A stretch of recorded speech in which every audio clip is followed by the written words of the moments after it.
नहीं कर सका। मैं भी यूसुफ की अच्छी तरह हिफाजत नहीं कर सका। शर्मिंदा हूं राहिल, बहुत शर्मिंदा हूं। बहरहाल तुम बेहतर जानती हो कि तुम दूसरी दुनिया से हमें देख रही हो। तुम जानती हो कि इस वक्त यूसुफ कहां है। अगर यूसुफ मर गया हुआ तो फिर वो तुम्हारे पास होगा, यकीनन तुम्हारे पास होगा राहिल। इत्मीनान रखो कि तुम्हारे यूसुफ को मौत नहीं आई है। सलाम ब्रादर। दुरूद बर याकूब नबी। तुम्हारा यूसुफ जिंदा है, उसकी मौत की खबर झूठ से ज्यादा कुछ नहीं। आपको इत्मीनान है? मैं किसी की भी मौत से बेखबर नहीं। यूसुफ को मुर्दों की दुनिया में मत ढूंढो, उसे किसी और जगह तलाश करो। सुना तुमने? तुम्हारा भाई जिंदा है, मेरा यूसुफ जिंदा है। तुम बता सकते हो वो इस वक्त कहां है? मुझे सिर्फ मुर्दों की दुनिया की मालूमात है।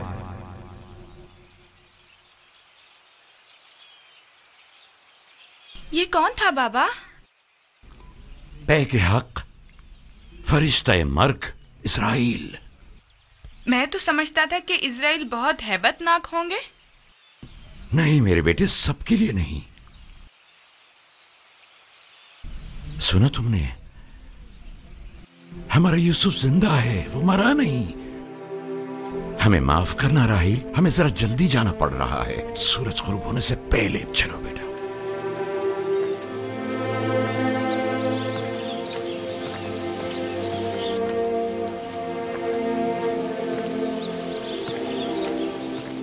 क्या ख्याल है, कहाँ गए होंगे? यकीनन राहिल की कब्र पर, और कहाँ। वो हमारी माँ की निस्बत अब भी मुर्दा राहिल को ही ज्यादा चाहते हैं।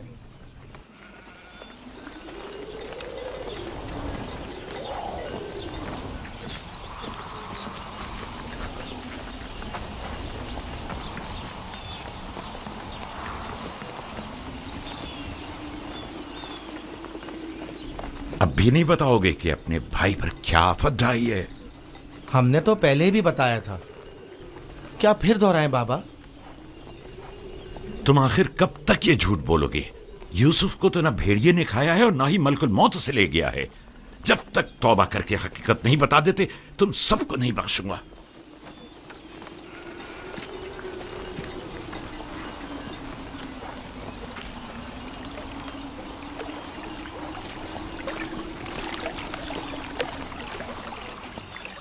तुम और बाबा गए कहाँ थे? माँ के मजार पर गए थे। मुझे वहाँ पता चला कि मेरा भाई यूसुफ मरा नहीं है। ये तुम्हारी माँ ने तुमसे कहा कि यूसुफ नहीं मरा? नहीं, सफेद पोश शख्स ने बताया। बाबा ने बताया वो मलकुल मौत है। बिल्कुल ही दीवाने हो गए हैं। सिवाय यूसुफ की तलाश के कोई काम नहीं उन्हें। दीवाने तो आप लोग हैं। आप लोग झूठे हैं। आप लोग मुझे अच्छे नहीं लगते। बताओ भी। तुम जाओ बिन्यामीन।